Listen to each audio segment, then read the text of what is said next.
Waffle, waffle jelly.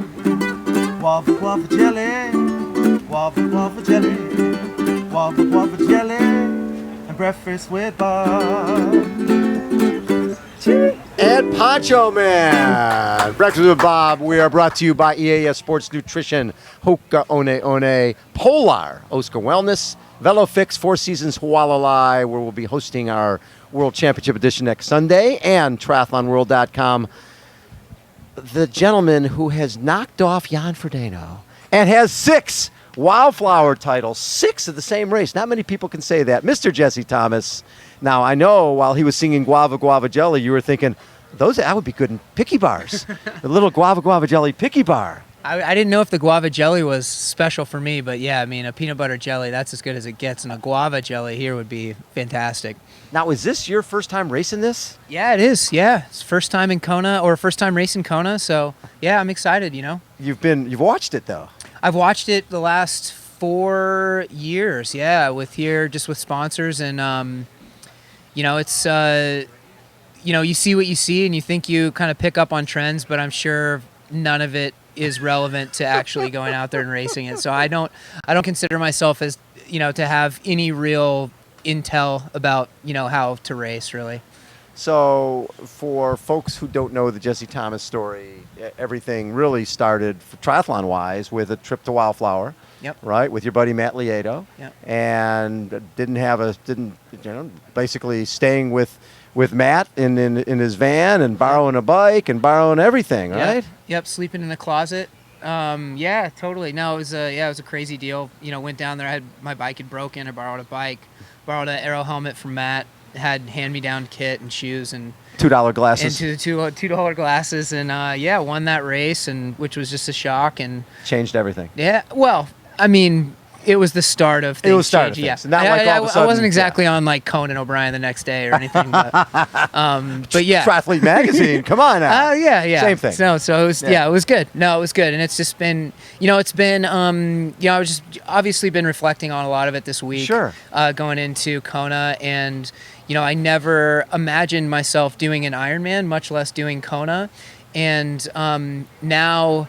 You know, being here and being able to experience this and being at the level that I'm at, it's just, you know, I'm super thankful. I feel very happy. It's been a crazy ride just to think that was just 6 years ago, and I was really kind of going into the sport on a whim. It's been really, it's cool. It's cool to be here. Well, and the other side of it is the races that you've won. When you look at Ironman Wales, you look at Ironman Lanzarote, you look at Wildflower. There's a common denominator, and that's tough. Right? Every one of those races is unique, and I think you like that. You like races that have character to them because it takes character to win them.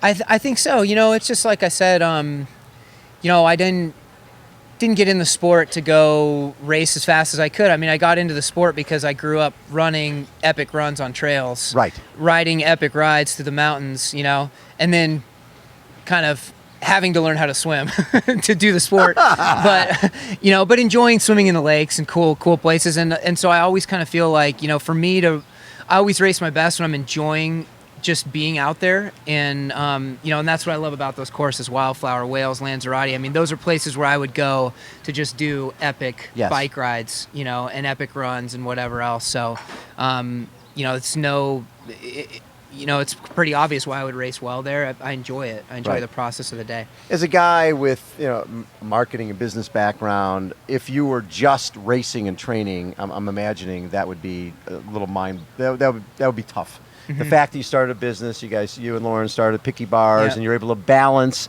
I'm training now I'm working. I've seen pictures of you on your bicycle at the desk. Yeah. You know, so does that make it more fun?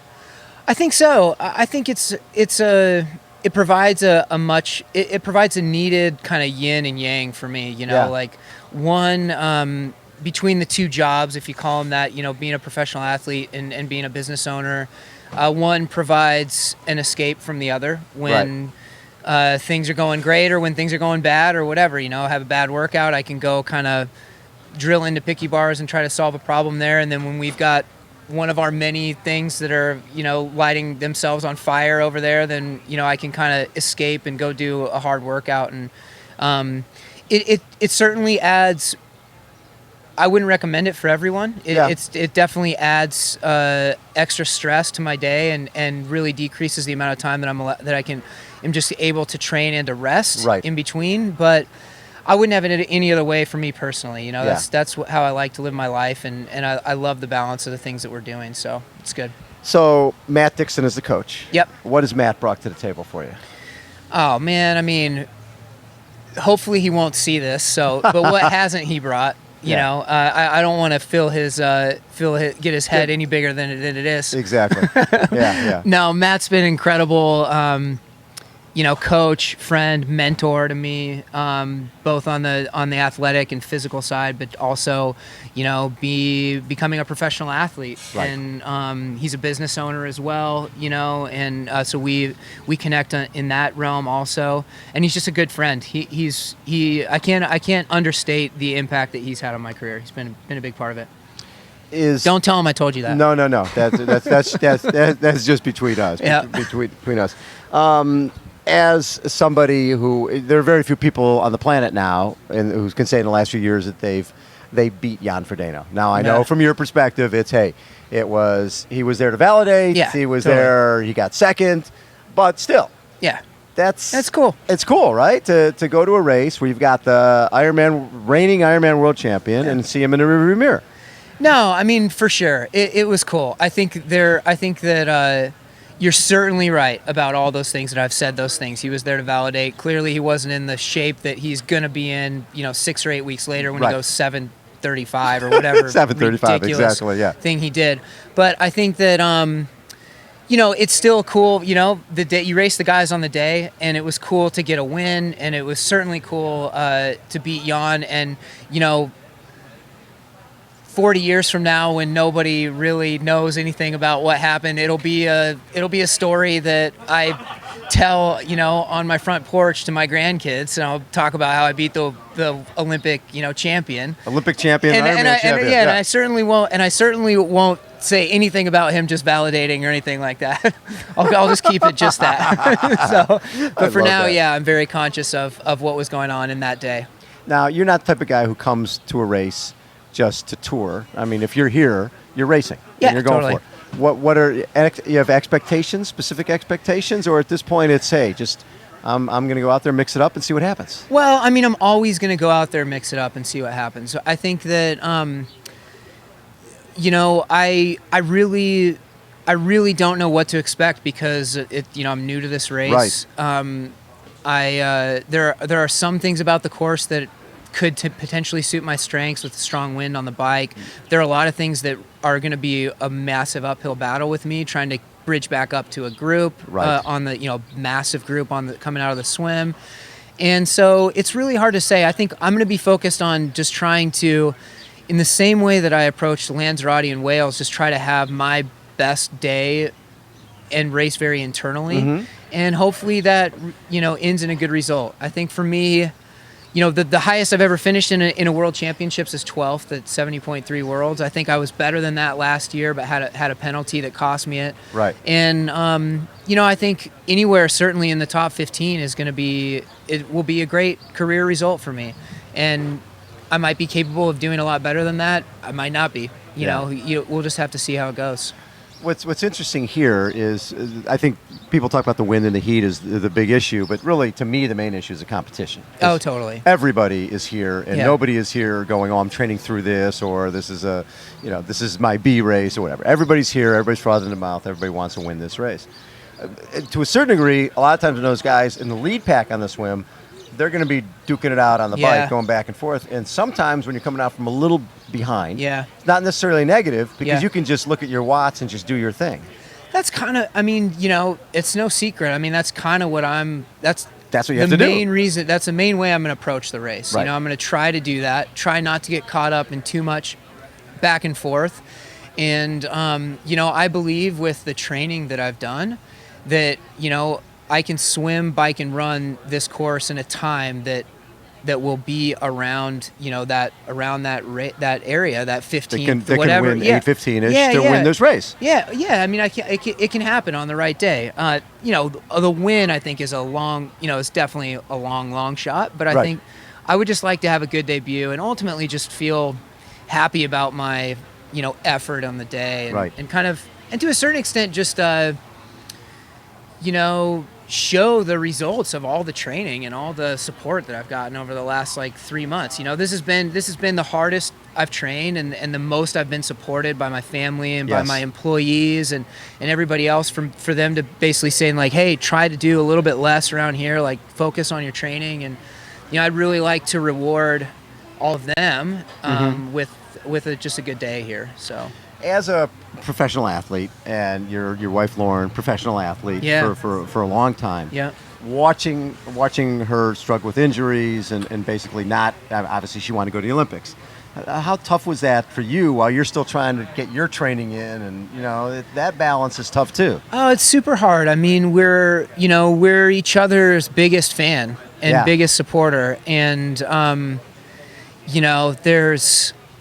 there's nothing worse than seeing like your significant other, heartbreak or Sure. whatever, and then one of the saddest moments of my life was when she was injured at the 2008 Olympic trials, and missed the team Right. just by a spot. Yeah. And it just it's tough, but we it's through thick and thin, and you support people when and how you can, and she is obviously a massive part of my success as an athlete. Yep. In the support that she brings, the expertise that she brings, and so like I said, I hope that my races can reflect some of that as well. When you look back at your years as a professional triathlete, is there a race that you look at as, if I was going to say one race for you, it's the year where you basically snapped a bone in your foot, Right. coming down the hill in Wildflower, Yeah. and you knew, Totally. coming down that Yeah. you had just broken your foot, and Yeah. you wouldn't race for a year. Yeah. After that. Totally. Do you look at that as one of the most important moments of your career? Or what do you look at? Yeah, I mean that one, and then really the ones. I mean that one. I mean obviously is big. The other ones that stick out clearly, Lanzarote sticks out. Yes. This is probably my Yep. biggest win. Yeah. And just what an amazing day. Wales was an awesome, just such a huge surprise. But then it was actually the year after at Wildflower when I hadn't raced for a year. For a year. And I basically 2 months prior to that really, thought my career might be over. 'Cause Really? I hadn't run, consistently for 9-10 months. Yeah. I went through 2 surgeries to get that foot back back to the form where I could just run a little bit. Yeah. And then I'd run very little, about 14, 18 days or something like that, and done an 8-mile long run before that Wildflower, and then won that Wildflower. And that was kind of like, wow, this is, that was a big thing, because I was just doubting so much my career and kind of like whether I was ever even going to be able to do the sport You again. surprised yourself. Yeah, it's totally surprised myself. So that was a big one. Well, and also when you go through something like that, it makes you appreciate the stuff that comes afterwards, because your career could have been over. Right? Oh, totally. And it's funny, at that time, I was pretty much like, I won 3 Wildflowers. Yeah, That's I've great. had a good I time. mean, yeah, Yeah. I mean, it's it's kind of like this whole career for me, to a certain extent, has just been like icing on the cake. Little bonus hour. Yeah, I mean, it kind of has. Like, I always wanted to be a professional athlete, right? I wanted Yes. to be a professional basketball player, and then I wanted to be in the Olympics, and then Steeplechase, Yeah, yeah. totally. And and eventually it came. It came, 10 years later than I thought it was going to, and just kind of reaching that level has, to me, felt like a success, and I've been very happy with that. Yeah. And now, like, all the kind of other stuff that happens along the way has just been kind of added, bonus. Love and that. and this is certainly like another kind of added bonus. And regardless of what happens on Saturday, I'll be able to answer that one question that every single triathlete gets: did you race Kona? And I'll be like, yeah, I have. And either it was a real, crappy show, or it was great, or whatever, but I did it. And I can kind of check that one off my list. I love it. Now, obviously, I have an affinity for the toughest sport in the world, which is steeple. Ah, And you, Jeff Simons, Melissa Hallshoot, we've got a nice representation. Now, Yeah. Jeff isn't racing here, but he's been Yep. obviously did well last year. Totally. Is there a little bit of almost like a connection between you former steeple folks? Yeah. I mean, I think so. Certainly Jeff and I have raced back and forth a whole bunch from the very beginning. He was one of the original guys that I ever raced. And God, what a tough He's a runner. tough mofo. He's Yeah, so yeah. tough. Yeah. And I think that's what the steeplechase, the steeplechase is just a tough man's event. It is. And that's what Ironman is. That's what, triathlon is Yeah. in general. And takes a little bit of crazy to do it.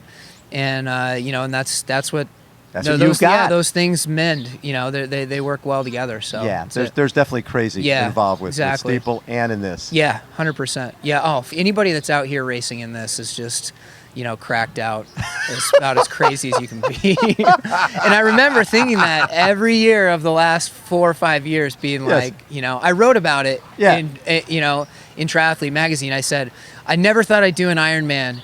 And then when I came and I never thought I'd do Kona. And then when I came to watch my first Kona, I was like, yep, I am for sure never doing Kona. Yes. Yeah. Because it's you watch guys out there suffering on Queen K and It wears you down, 1,000 though. degrees. It's brutal. It wears you down, though. Yeah. You come the first year, I will never do this. Yeah, McKeely totally. Jones told me. Yeah. She her first time here, she's watching Mark Allen win the race. Right. And he's on a stretcher, and he's got his feet are bleeding, and he's quivering, and she's like, he won the race? I'm never doing Yeah, this. totally. This is the most ridiculous thing ever. Then you come another year, and you're Yeah. like, I sort of want a piece There's an of that. allure to it. Yeah, exactly. Love it. There is for sure. Well, you're stuck now. Yeah, totally. I mean, unless I do something crazy in the next 4 No, days. don't do that. Don't do that. Hey, Jesse, as Yeah. always, so much fun to chat with you. Yeah, thanks a bunch. I really appreciate it. And how's Jude? Is He's great. He's we got a little place down the road and turtles? Seeing some turtles? Yeah, seeing some turtles. There's a little pool in our backyard, so he's just like in heaven. He's just out there all hours of all the days, and I don't think he's put clothes on the entire time he's been here. He just loves it. I love that. Yeah. And Lauren doing any running? She is actually. She ran 11 miles this morning with Des What? Linden. Oh. With Des Oh, Linden. my God. Which is no joke. I'm sure Des is quick, as we know. So basically, she's going to be becoming a marathoner. There we Yeah. go. We're going to announce that right here. Yeah. Yeah. No, She'll be real happy she about was that. actually pretty happy with that. So yeah, it's cool. 11 miles, that's a long way. Yeah, and I mean Des, Des knows how to run, so A little bit. yeah. All right. Jesse Thomas has been our guest. Poncho Man, take us out. Guava, guava jelly. Guava, guava jelly. Picky bars. Guava, guava jelly. And peanut butter. Guava, guava jelly. Breakfast with Bob. And brother Jesse. Yeah. Thank you, thank Poncho you. Man.